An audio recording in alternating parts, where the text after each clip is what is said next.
Seja muito bem-vindo à nossa videoaula de hoje. Aqui nós falamos de história, de filosofia, de questões sociais, entre várias outras coisas.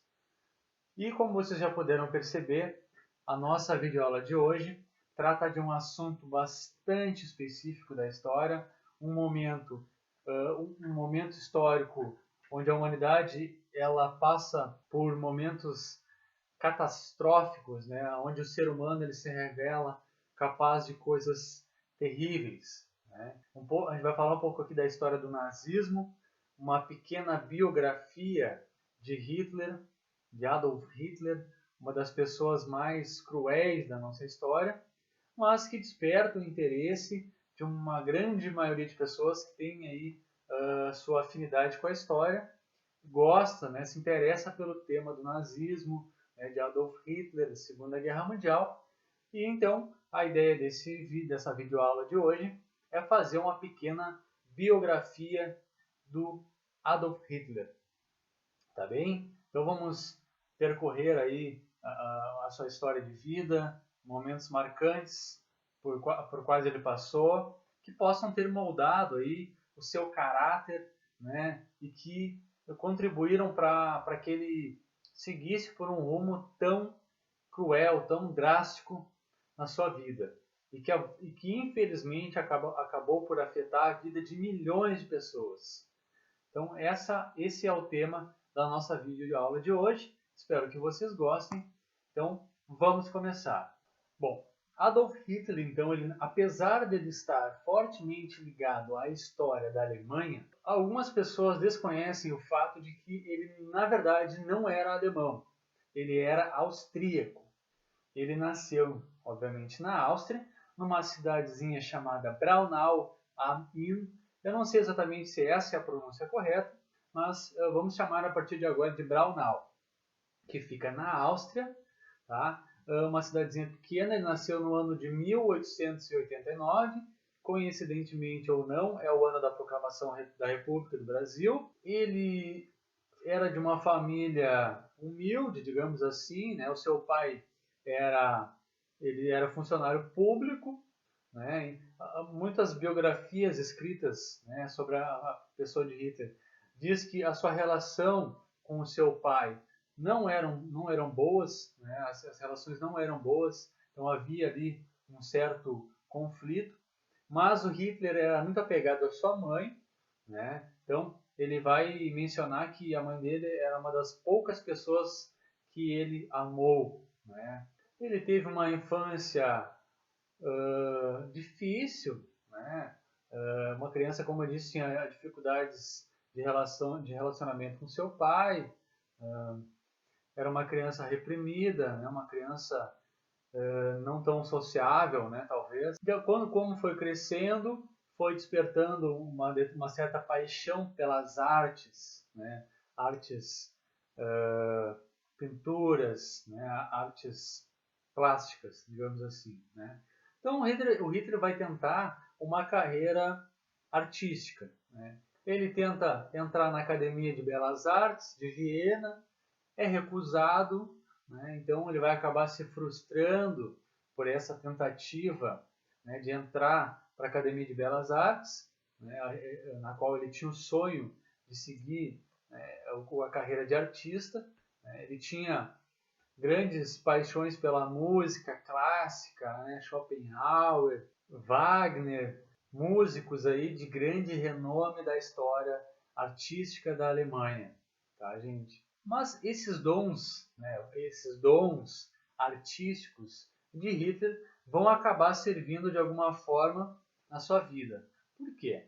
Porque na sua adolescência ele vai sair de casa, né, ele acaba saindo da Áustria para ir morar na Alemanha, mais especificamente em Munique, na Baviera, né? E ele vai revelar aí a sua paixão também pelo país alemão, pela Alemanha. Né, gente? Mas ele vai passar por diversas dificuldades, vai chegar a morar na rua, dormir em albergues, né?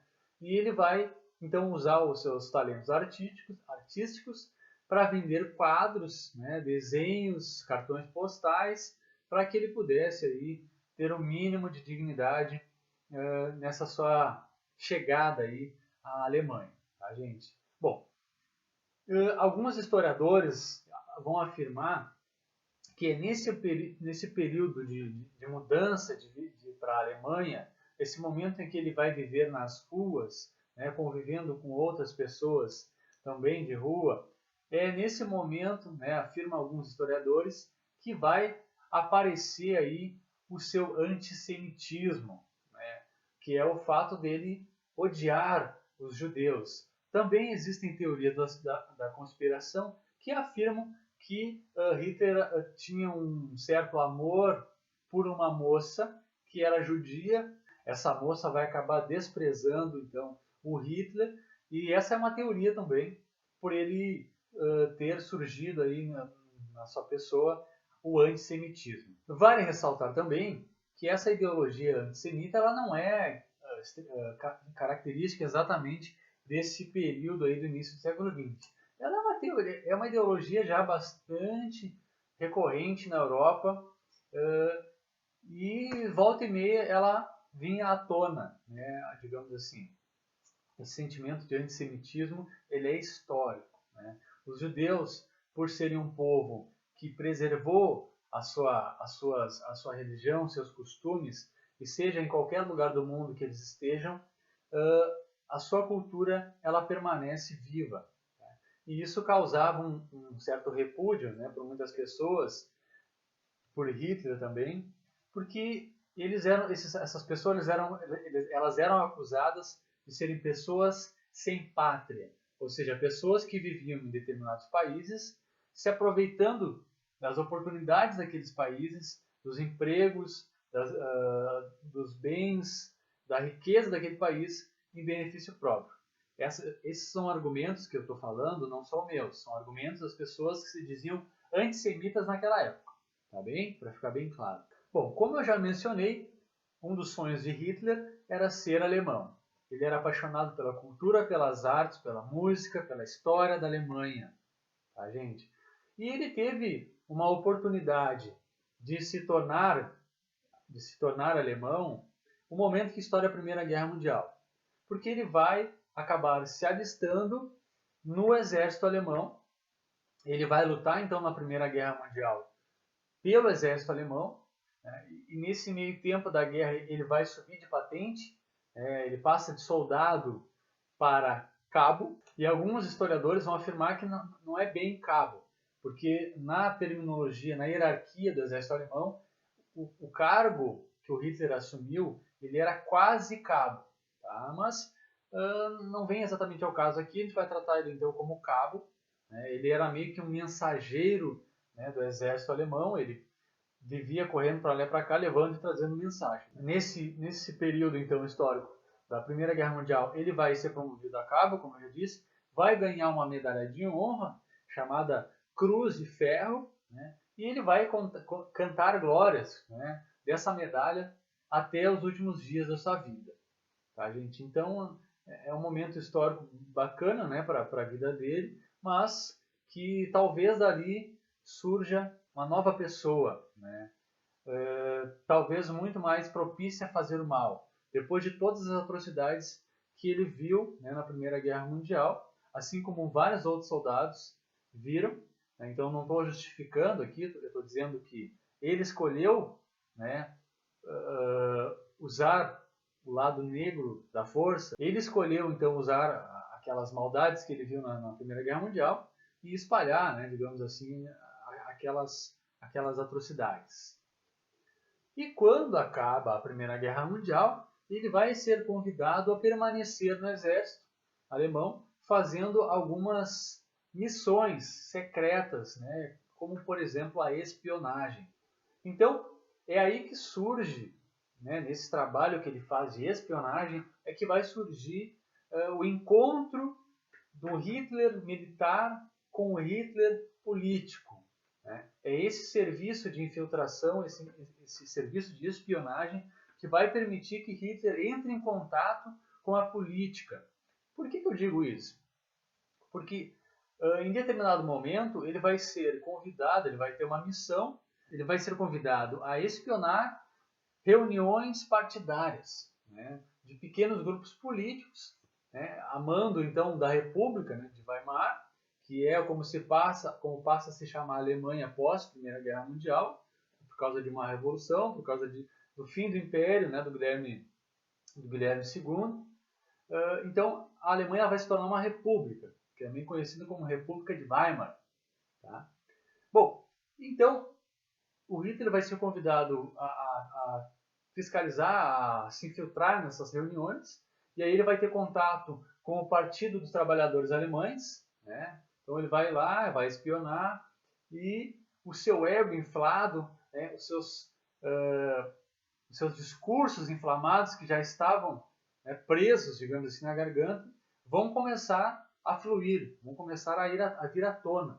Por quê? Porque em determinada reunião que ele vai fiscalizar, que ele vai espionar, ele acaba deixando de lado seu papel de infiltrado e vai discursar para aquele grupo, né, dizendo todos os problemas que a Alemanha enfrentava, né, e que os culpados estavam à solta, e que era preciso medidas drásticas, dramáticas e firmes para mudar a situação da Alemanha, né, que após a Primeira Guerra Mundial estava horrível. A Alemanha ela sai da Primeira Guerra Mundial como a principal culpada, né?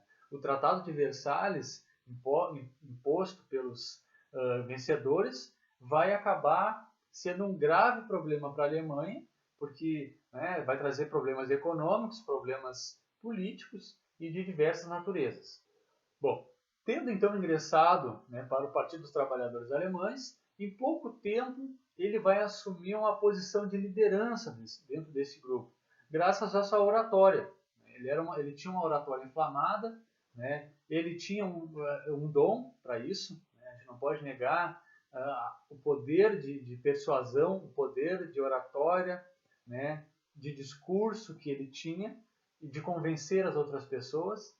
Né? Então ele vai logo vai assumir um cargo, né, mais elevado, um cargo de liderança dentro desse partido político. Então quando ele assume, né, uma das lideranças desse partido, né, ele vai também mudar o nome do partido, que vai passar de Partido dos Trabalhadores Alemães para Partido Nacional Socialista dos Trabalhadores Alemães. Tá, gente? Então é daí que vem a designação nazis, né? Partido Nacional Socialista, nazis, dos Trabalhadores Alemães. Bom, a terminologia Partido Nacional Socialista, vocês não confundam com o socialismo marxista, digamos assim, né? Tanto é que uma das críticas que Hitler faz a Marx, levando em conta que Hitler era extremamente anticomunista, tá?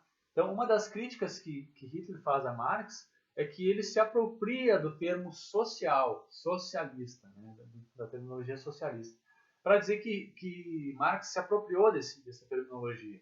Né? Então, tudo que Marx fez, tudo que os socialistas fizeram com o nome social para designar o seu sistema político, na verdade, estava sendo impregnado errado. O termo social para Hitler tinha uma outra função. Tá, gente? Então, não podemos confundir nazismo com esquerda. Né? A grande maioria é academicamente, é um acordo acadêmico, né? Todos os acadêmicos de história afirmam isso, que o nazismo é de extrema direita e o comunismo de extrema esquerda. Há pessoas que afirmam, né, que elas percebem para um outro olhar, que vão dizer que o nazismo é de esquerda. Bom, eu não concordo, pessoalmente. Eu vou com os acadêmicos, com as pessoas que estudaram história, as pessoas que estudaram sociologia, para afirmar que o nazismo é um partido, é uma política de extrema direita. Tá bom? Uma das coisas que trouxe enorme sucesso para Hitler, como eu já disse, eram seus discursos. Mas qual era o tema desses discursos? Qual era a forma que ele fazia isso? Bom, primeira coisa, o que ele falava era mais ou menos o que todo mundo na época queria dizer, que pensava, mas que não tinha coragem para dizer. Então, ele se destacou por isso, porque ele falava na lata, né, algumas coisas preconceituosas, algumas coisas com ódio, mas que, infelizmente, era um sentimento da grande maioria dos alemães. Eles estavam ressentidos eles estavam humilhados por causa da Primeira Guerra Mundial, eles eram derrotados, então eles estavam com ódio daquelas pessoas que foram vencedores, eles estavam com problemas financeiros, né? A Europa do início do século XX é uma Europa racista, as teorias racistas elas estão, né, perambulando pela Europa, as pessoas acabam lendo, né, mas o Hitler se diferencia porque ele tinha coragem de chegar e falar. Então ele falava dos judeus, ele falava dos povos inferiores, ele falava que que a Alemanha precisava de um espaço vital na Europa, né, diferente dos outros países. A Alemanha seria um povo escolhido, né, para obter sucesso, então para isso precisava de um espaço vital. Então ele tinha oratória, ele tinha inteligência, né, ele não era burro não, e ele tinha muita ambição, né? E ele falava o que as pessoas queriam ouvir. Isso às vezes é um problema, né? Então as pessoas que falam o que dá na telha, né, elas acabam representando um grupo de pessoas que também pensam daquela forma, né, mas que o politicamente correto não permite que elas falam aquela. E isso acaba trazendo à tona o ódio, né, o discurso de ódio, né?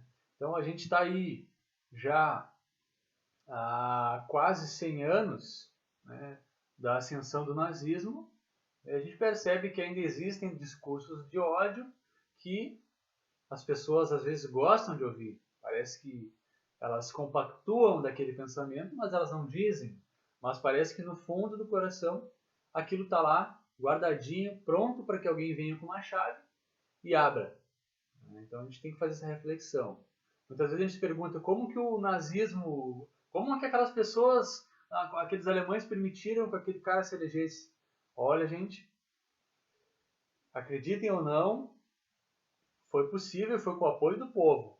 A gente tem que, como historiador, a gente tem a função de lembrar isso, né, para que não aconteça de novo, né, gente?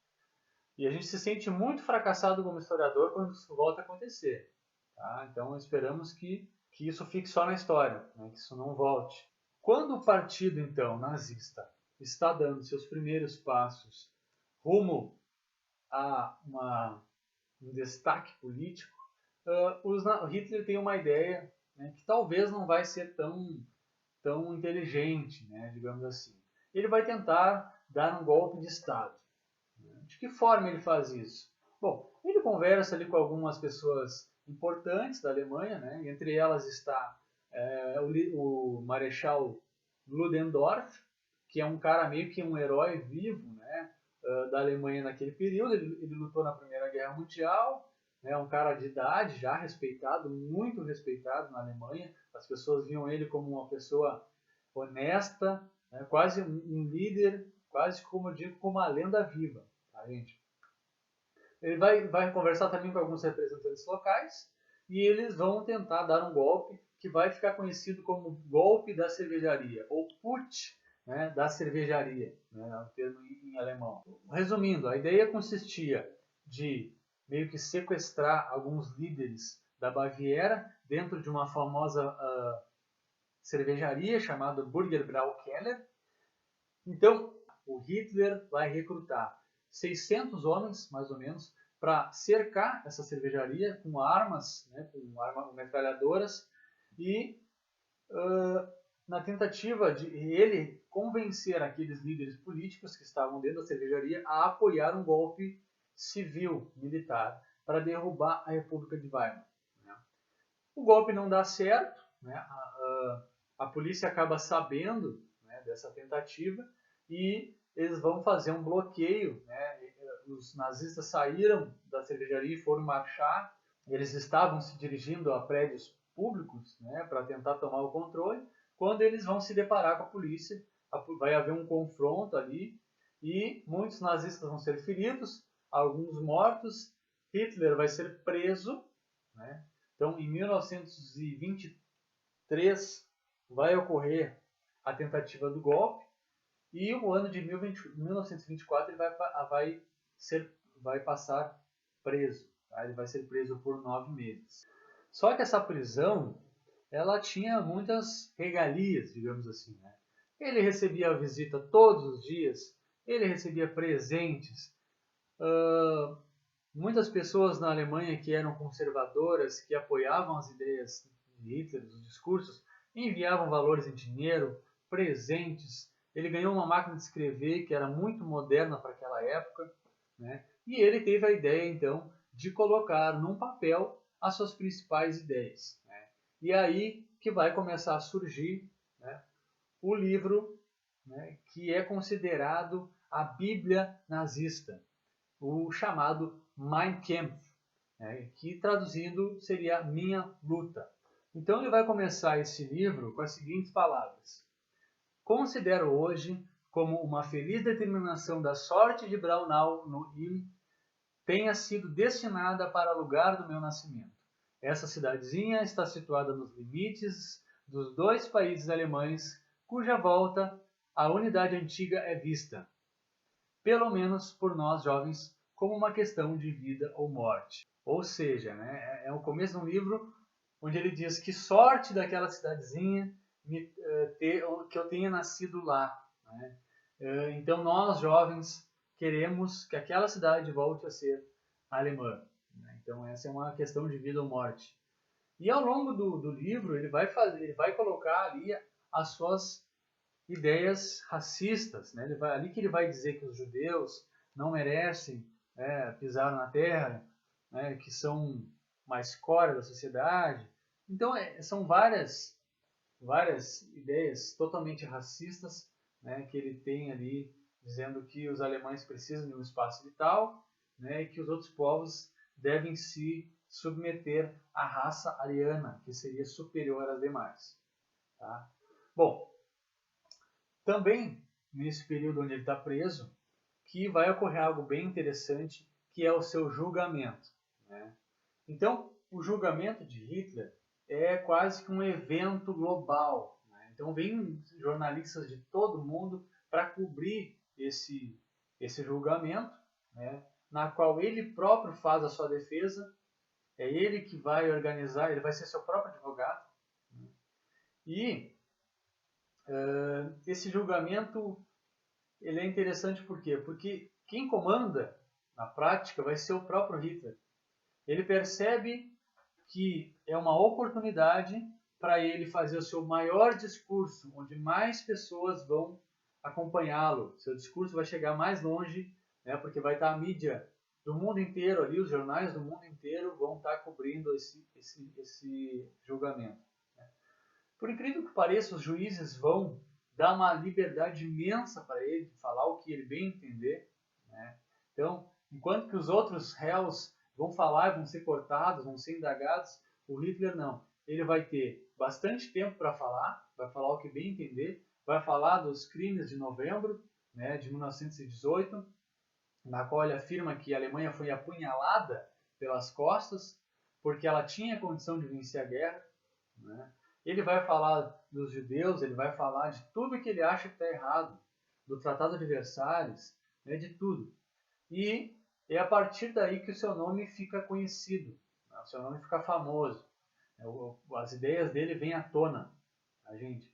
Então, quando ele sai da cadeia, né, ele sai extremamente fortalecido, né? O que era para ser algo punitivo, acaba sendo algo que vai fortalecer a pessoa de Hitler, né?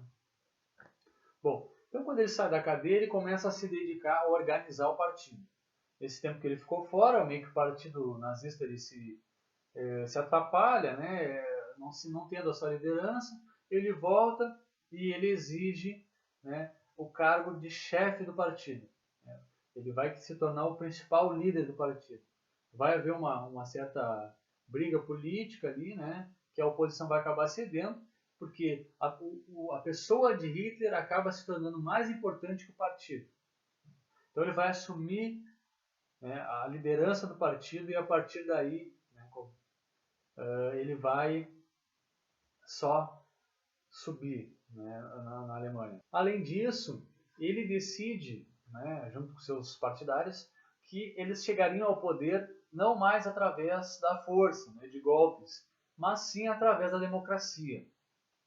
Ele vai seguir as regras democráticas para ocupar vagas no Congresso, no Parlamento, né, no Reichstag, e a partir daí a ideia é que ele chegue no poder máximo da Alemanha através de eleições. Bom, para isso então ele vai tomar várias atitudes, né?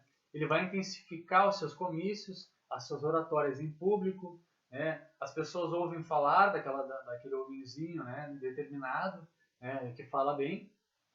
Ele tinha técnicas extremamente sofisticadas para fazer discursos. Então, comumente ele chegava atrasado, ele entrava pela porta da frente ou dos fundos, não sei exatamente. Eu sei que era algo diferente, chegava e chocava as pessoas. Tipo, não era comum aquilo. O que mais? Ele chegava, né, chegava no palco. Vocês podem observar os discursos que tem na internet. É característico. As primeiras falas, as primeiras frases, elas são falhas, né? Elas são gaguejadas. Ele parece nervoso, ele começa falando baixinho, os problemas da Alemanha, né? Não sei o que, tremendo, suando, toma água, nervoso, e escalando ele vai subindo o tom de voz, vai apontando, né? Porque tremendo, ele aponta para o lado, ele faz gestos, ele olha para cima, sabe? Tem um teatro por trás. E ele vai subindo o nível. E a população vai se inflamando. E daqui a pouco já está todo mundo atônito, né? Por causa do discurso, ele subiu. E assim como ele veio, de repente, ele desaparece, de repente. E todo mundo fica, nossa, o que aconteceu aqui? E aí tem essa lógica, ele vai seguindo essa lógica, porque ele viu que dá certo. Né? Vai atacando as pessoas, vai atacando os problemas, né, as minorias. Outra característica, né, desse momento, ele vai fortalecer as suas milícias. O que seria milícias? Né? São guardas pessoais, é meio que um exército particular que ele usa, né, para combater os seus inimigos. Quem são os inimigos? Principalmente os comunistas, né?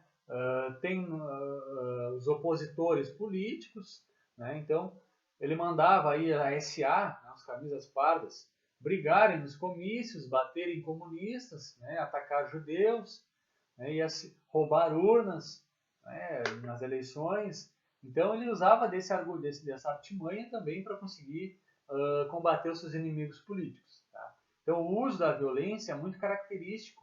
Ataque à imprensa, ataque aos comunistas, né, é muito característico do nazifascismo, tanto do nazismo quanto do fascismo. Né? Então, quando a gente percebe pequenos grupos, atacando fisicamente outros grupos que se dizem de oposição ou da imprensa, isso é um grave apontamento, é uma grave característica do fascismo. Tá? Então, a gente tem que se ligar nisso aí também. No ano de 1932, Hitler decide se candidatar a presidente. Tá, gente? Então eu estou expondo aqui uma matéria de jornal brasileiro, né, que é uma revista brasileira que mostra uma matéria com o Hitler, uma foto dele, né, tentando se candidatar a presidente. Ele acaba não vencendo essas eleições, ele acaba perdendo para o Hindenburg, que também é uma pessoa ligada ao exército, né, um homem de bastante idade já, mas os nazistas têm uma vitória muito convincente no parlamento. Eles conseguem eleger 230 representantes para o parlamento. Isso é quase um terço do parlamento alemão. Então eles têm muito poder, né, de decisão nas votações, nas medidas que são tomadas, e cada vez mais eles estão impregnados na política. Então é questão de tempo até que o principal líder nazista, né, ocupe também um cargo político dentro da Alemanha. Então, como eu disse, o presidente alemão, né, o Hindenburg, Marechal Hindenburg, ele era um homem já de bastante idade, tinha lá seus 80 e tantos anos, né, e ele estava se sentindo muito pressionado com essa enorme quantidade de nazistas no Reichstag. Né? Então eles tumultuavam votações, né, eles exigiam coisas, né? Então eles, como era um grande número de representantes, eles conseguiam ali aprovar projetos, né, e no mínimo atrapalhar bastante o andamento das leis políticas que claramente eles queriam derrubar a República de Weimar. Em janeiro de 1933, o Hindenburg acaba cedendo às pressões nazistas e ele vai então entregar o cargo de chanceler para Adolf Hitler. Esse é um passo muito importante na carreira de Hitler, porque é um cargo, ele só não é tão importante quanto a do presidente. Mas se a gente analisar, o presidente já está com 80 e tantos anos, a qualquer momento ele pode bater as botas, né? E é o que acontece. Mas antes disso, antes do presidente morrer, o Hitler já vai conseguir ter uma parcela de poder muito grande. Mas vale ressaltar também que, mesmo que ele tenha conseguido esse cargo dado pelo presidente, não podemos esquecer que o povo já havia elegido 230 representantes nazistas, que nunca esconderam seus ideais, sua visão de mundo, preconceituosa, violenta, né? Então, a gente tem que colocar isso na conta também do povo alemão, que escolheu aquelas pessoas e que apoiou o presidente quando ele dá o cargo de chanceler ao Hitler. Tá, gente? Então, a gente tem que também tomar um certo cuidado para julgar, né, aquele momento histórico que era conturbado, né? Eu ainda nem falei aqui da crise de 29, que vai terminar de aniquilar a Alemanha, né? Vou dar só um exemplo. Para a pessoa comprar um pão, milhões de marcos alemães, que era a moeda da época, não eram suficientes. Ou seja, um carrinho de mão cheio de moeda alemã não comprava um pão, porque aquele dinheiro não valia nada. Então a Alemanha ela fica totalmente arrasada economicamente. Então as pessoas acabam que elas depositam a sua esperança numa pessoa que se diz enviado, né, um líder que foi enviado para guiar a nação alemã para as glórias, né? Então isso acontece em momentos de crise. Momentos de crise trazem líderes, né, que falam que são enviados de Deus, que falam que vão guiar a nação para o futuro próspero, que vão voltar às glórias do passado, né? Que era também uma das ideias de Hitler. Ele queria trazer as glórias, né, dos impérios alemães, né, lá de 1800 e lá vai para lá. Então a gente não pode esquecer isso. Ele não se elegeu sozinho. Ele se elegeu com o apoio do povo. O povo permitiu que ele chegasse lá. Tem um ditado que diz que se numa mesa estão sentados 6 homens e um nazista, então nós temos 7 nazistas sentados na mesa. Então, quem compactua com as ideias nazistas e não faz nada para combatê-las, né, ou simplesmente aceita elas, também é considerado um nazista. A gente pode lembrar também que os seus discursos de ódio nunca esconderam o que realmente ele pensava. Então ele foi eleito pelo que ele pensava, pelo que ele falava, pregando o ódio, pregando a violência, e era o que as pessoas compraram aquela ideia, né, e votaram no pacote completo. Ninguém votou, eu votei no Hitler porque ele falava bem da economia. Gente, tem que olhar o completo. Se o cara fala bem da economia, mas fala que judeu tudo tem que morrer, né, não faz sentido. Quando a gente vota em alguém, a gente vota no pacote completo, né? E sempre foi assim. Então vai acontecer um evento particular, né, na Alemanha que vai mudar o rumo da democracia, vai acabar com a democracia alemã, tá? Que já era fraca, né, que vai acabar de vez, que é o incêndio do parlamento, também conhecido o incêndio do Reichstag, né? Isso foi uma manobra política de Hitler. É bem claro isso, é muito evidente isso. Qual era a ideia deles? Em 27 de fevereiro de 1933, misteriosamente, o parlamento alemão pegou fogo, né? E quem foi acusado de ter colocado fogo, né, no parlamento foram os comunistas. Mas é muito evidente, né, depois analisando isso, chegou-se à conclusão de que quem colocou fogo nisso no parlamento foram os próprios nazistas. Por quê? Porque com esse evento terrorista foi uma oportunidade do Hitler colocar a Alemanha sob estado de sítio, digamos assim, né? Onde muitas coisas mudaram. Então ele falou o seguinte, vou citar aqui as palavras, né, que ele falou. Estamos passando por momentos extremos. Esses momentos de extremidade não constam na Constituição. Então ela deve ser suspensa, porque temos que tomar medidas extremas também para combater esse extremismo. Tá? Então, o que vai acontecer? Ele vai propor ao presidente um ato de possibilidade, que em teoria dava permissão para que muita coisa mudasse na Constituição. Tá? E esse ato de possibilidade também passava os poderes do presidente para o chanceler. O Hindenburg pensou, olha, não vou decidir isso sozinho, isso vai para votação no parlamento. O parlamento era em grande maioria era nazista, então foi facilmente aprovado, né? E aí tem uma cena muito clássica, né, de um filme chamado Hitler, a Ascensão do Mal, que mostra eles cantando o hino do hino da Alemanha, né, dentro do Reichstag, depois de aprovar esse ato. Então, com esse ato de possibilidade aprovado, muitas coisas vão mudar. Então as pessoas vão deixar de ter liberdade de expressão, elas não vão poder se associar em nada, sindicatos, partidos políticos. A liberdade de imprensa vai ser suspensa. Telefones particulares, cartas vão ser também, elas podem ser averiguadas a qualquer momento. Ninguém mais vai ter sigilo pessoal, né, de qualquer tipo.